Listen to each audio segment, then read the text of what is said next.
جو ہے وہ کم ہو گیا ہے یا ہے جو ہمارے پلیئرز کی ڈیڈیکیشن ہے وہ کسی بھی طرح سے کم ہوئی. جب بریک سے واپس آئیں گے تو کچھ ہائی لائٹس پر بھی بات کریں گے ورلڈ کپ کے حوالے سے, اولمپکس کے حوالے سے, اینڈ کس طرح سے ہم دوبارہ اس پوزیشن میں اپنی ٹیمز کو لا سکتے ہیں. لیکن اس سے پہلے بریک لیتے ہیں. کہیں میں جائے گا ہمارے ساتھ رہے.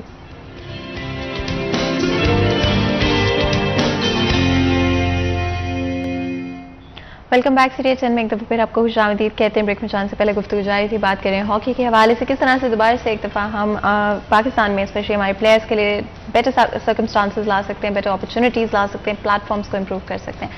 آپ کے کریئر میں کون سا ایسا میچ رہا ہے جو سب سے انٹینس تھا, جہاں پر آپ کو لگا کہ شاید نہیں جیتیں گے ہم یہ میچ, لیکن جیت گئے؟ بہت سارے میچز ہوتے ہیں, اور اسپیشلی جب انڈیا پاکستان میچ ہو رہا, جس طرح آج کل کے دور میں کرکٹ پہ جنگ ہو رہی ہوتی ہے, اور جو بھی ٹیم جیتی ہے تو بارڈرز پہ فائرنگ ہونا شروع ہو جاتی ہیں اور بازار سنسان ہو جاتے ہیں. ڈیفینیٹلی ایسے ہی ہے, کافی موقع ایسے ہوئے, ورلڈ کپ میں بھی ہوا کہ جو ابھی لاسٹ ٹائم جب انڈیا گئی ہوئی تھی پاکستان کی ٹیم وہاں پہ کھیلنے کے لیے, تو وہ پاکستان کی ٹیم لوز کر رہی تھی 2-5 سے, مگر بچوں نے ہمت کی اور ان لوگوں نے بہت زیادہ محنت کی اور آخری دم تک لڑے اور یہ میچ انہوں نے جیتا ہے. اور جب انہوں نے سیلیبریشن کی, اپنی شرٹس اتار کے ہلائیں, تو FIH نے ان پہ پابندی لگا دی. تو یہ چیزیں ساری چلتی رہتی ہے. ہائی انٹینسو میچ, اور اسپیشلی انڈیا کو انڈیا میں ہرانا, اس کا مزہ ہی کچھ اور ہے. اور یہ تو کافی ساری میچز ہوتے رہتے ہیں, چلتا رہتا ہے. میں راؤ صاحب کی ایک دو باتوں میں ایڈ کروں گا کہ ابھی ہمارا انہوں نے کہا کہ 2012 میں انڈیا پاکستان میچ ہوا تھا فیصل آباد میں, اس کے بعد بھی 2-3 میچ ہوئے ہیں. اس میں چائنا پاکستان کا میچ ہوا ہے, اس کے بعد عمان کی ٹیم نیشنل ٹیم آتی رہی ہے, ان کے میچز وغیرہ ہوئے ہیں. ہماری جو لوکل ایڈمنسٹریشن DHA وغیرہ ہے وہ کوشش کر رہے ہیں کہ ہم ہاکی کو سروائیو کریں, مگر انڈیویجول تو نہیں کر سکتے. ابھی یہ دیکھ لیں کہ میں سلیم صاحب کی بات کو فالو کر رہا ہوں اور ویٹ کرتا ہوں اس چیز کو کہ بچے جب وہاں پہ خراب آسٹروٹراف پہ کھیلتے ہیں تو ان کے جو ہیمسٹرنگ ہوتی ہے, مسل ڈیمیج ہوتے ہیں, ان کا بہت سارے ان کو ایشوز بنتے ہیں. اس کے باوجود جذبہ اتنا کہ پھر بھی کھیلتے ہیں. اب بھی یہ دیکھیں کہ گورنمنٹ آف پنجاب نے, پنجاب سپورٹس بورڈ جو ہے, انہوں نے ہاکی اسٹیڈیم کے باہر دوسری جو ہے گراؤنڈ, اس کا انفراسٹرکچر تیار کر رہے ہیں. پچھلے سال وہ انہوں نے تیار دینا تھا, ابھی اس کی بیس بنی, ابھی ٹرف بھی نہیں آئی, اور جو اندر ٹرف ہے اس کو بھی اکھاڑ کے رکھا ہوا ہے. پچھلے 4-5 سال سے فیصل آباد وہ ایک آپ کا سینٹر ہے جہاں سے 11 کے 11 پلیئر جو ہیں پاکستان ٹیم میں ہوتے تھے, اور 16 میں سے 11 پاکستان کے پلیئر جو ہیں وہ فیصل آباد تھے. انفراسٹرکچر ایسے ہی کبڈی میں ہے, آپ کے 11 کے 11 پلیئر جو ہیں وہ فیصل آباد سے ہیں. اور آپ فیسیلیٹیشن کی بات دیکھ لیں کہ فیصل آباد میں کبڈی کا بھی کوئی اسٹیڈیم نہیں ہے, اور اس وقت ہم ورلڈ چیمپئن ہیں. لاسٹ 2020 کا جو ورلڈ کپ ہے لاہور میں ہوا ہے, میں نے سپروائز کیا ہے ایز اے امپائر. تو ہم نے لوکل گورنمنٹ کو اور MPA صاحبان کو کہا ہے کہ خدا را آپ بچوں کے لیے کچھ کر جائیں کہ آپ کو یہ لوگ یاد رکھیں, اور یہ بچے آئیں گے کھیلیں گے تو تبھی یہ جو ہیلدی ہو سکتے ہیں بچے. اور یہ جو آج کل سٹارٹ ہوا ہے, اندر بیٹھ کے PUBG کھیلتے رہتے ہیں, اور آپ یہ دیکھیں کہ آج کل کی بچیاں اور اسپیشلی بچے, ان کو وہ باڈی اسٹرکچر ہی نہیں ہے. ہم لوگ ان کو منع کرتے ہیں بیٹا یہ آپ برگر پیزے چھوڑیں اور آپ جو ہے نا نیچرل چیزیں ان کو کھائیں.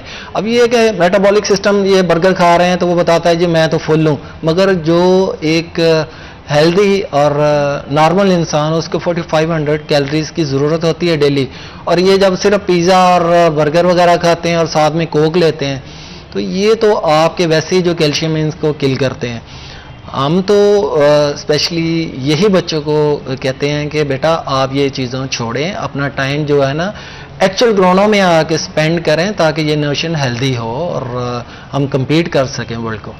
اینڈ آئی تھنک جس طرح سے آپ نے کہا کہ at the end of the day کہ آپ کے لائف اسٹائل میں روٹیڈ ہوتا ہے. اگر آپ ایک اچھا پلیئر بننا چاہتے ہیں, کتنا سیکریفائز کرنا پڑتا ہے اگر آپ اسپورٹس میں پروفیشنلی اسپیشلی جانا چاہتے ہیں؟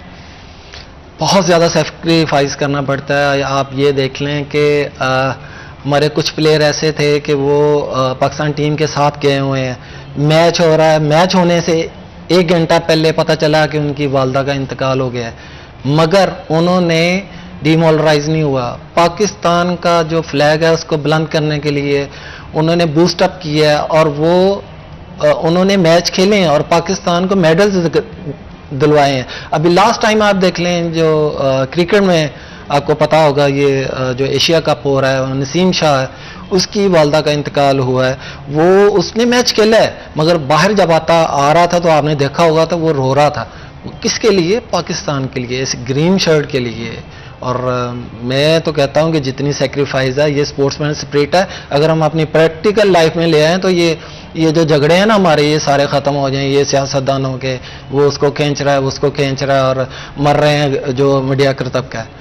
تو اس میں ہر جگہ پہ جو ہے نا اسپورٹس مین اسپرٹ ہونی چاہیے. And without a doubt I do believe کہ اگر ایک چیز جو کہ اسپیشلی اسپورٹس مین میں آپ کو نظر آتی ہے, ان کا جو اسپرٹ ہے جو, اینڈ وہ نہ صرف گراؤنڈ میں یا فیلڈ میں بٹ ایکچولی میں زندگی میں بھی نظر آتا ہے. تو ایک ایٹیٹیوڈ آئی تھنک زندگی کو لے کر بڑا امپورٹنٹ ہوتا ہے, اینڈ وہ ہماری ہر جو ہے جنریشنز ہیں, جو نیکسٹ جنریشنز ہیں, ان میں ہونا بھی ضروری ہے, لڑکیوں میں بھی اور لڑکوں میں بھی. اگر کرنٹلی دیکھتے ہیں پولیٹیکلی جو سرکمسٹانسز ہے پاکستان کے, لگتا ہے کہ دوبارہ سے ہم اسپورٹس کے اوپر فوکس اپنا لا پائیں گے, اور کیا چیزیں, کیا سٹیپس ہونے چاہیے گورنمنٹ کے, اداروں کے, ایک دفعہ پھر نہ صرف ہاکی میں بٹ دوسرے اسپورٹس میں بچوں کو انکریج کرنے کا, پیرنٹس کو انکریج کرنے کا کہ وہ اپنے بچوں کو بھیجیں؟ سب سے پہلے تو میں یہ سمجھتا ہوں کہ گورنمنٹ کو, اور خاص طور جو ہماری ایجوکیشن منسٹری ہے, ایجوکیشن کی جو اتھارٹیز ہیں, ان کو یہ جو 5 مرلے 7 مرلے 10 مرلے کے اسکول ہیں ان پہ پابندی لگانی چاہیے. اس اسکول کو آپ الاؤ کریں اسکولنگ کے لیے جس کے پاس کم از کم ایک پلینگ گراؤنڈ ہو, کہ بچہ کوئی ہیلدی ایکٹیویٹی جو ہے اس کو نظر آتی ہو. اب بچہ گھر کے کمرے سے نکلتا ہے, اسکول کے کمرے میں چلا جاتا ہے, اس کی کوئی ایکٹیویٹی نہیں ہے. وہ جیسے پروفیسر صاحب نے کہا وہ برگر شرگر کو وہاں کھائے گا اور کچھ بھی نہیں ہے اس کا, وہ کھا کے برگر کو پڑھ کے وہاں سے واپس آ جائے گا, آ کے وہ موبائل پہ بیٹھ جائے گا. ایک تو یہ بڑا ہمیں لاس ہے کہ گراؤنڈ جو ہیں وہ, اور جو گراؤنڈز کسی کے اگر ہیں وہ ایسے کالج یا اسکول ہیں جنہوں نے اپنا ایسا اسٹینڈرڈ کیا ہوا ہے اپنے آپ کو کہ وہاں پہ عام آدمی جو ہے, عام بچہ جو ہے وہ وہاں جا کے کھیل نہیں سکتا. بچوں کے لیے یہ اپرچونیٹیز جو ہیں یہ بہت کم ہے کہ وہ جا کے اپنی کوئی فزیکل اسکلز جو ہے وہ وہاں پہ امپروو کر سکیں.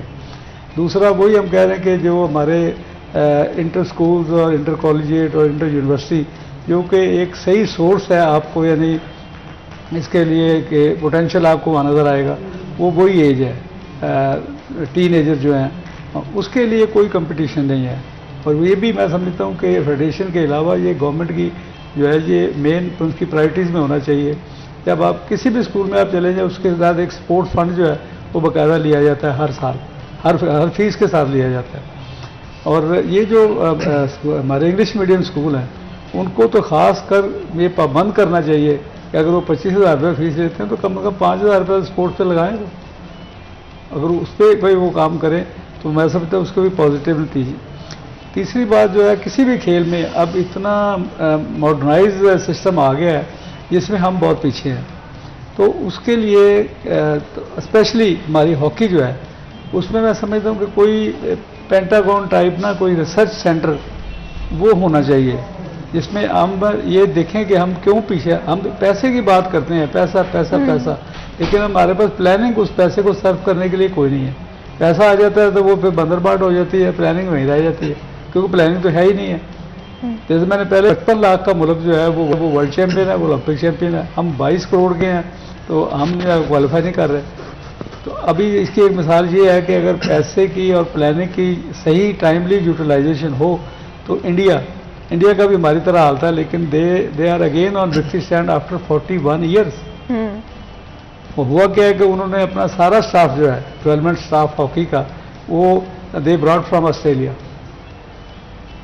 اب اس میں جو مین ریزن ہے کہ وہ انہوں نے کہا کہ کم از کم وہ لوگ they are fair to their assignment کہ ان کو لے آؤ.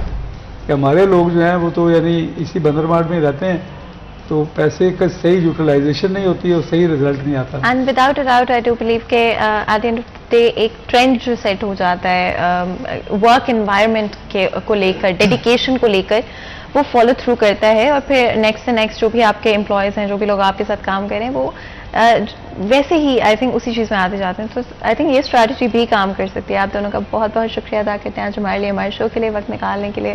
یہاں پر آج کے پروگرام کا وقت ختم ہوتا ہے. مجھے اجازت دیں، اپنا خیال رکھیں. اللہ حافظ.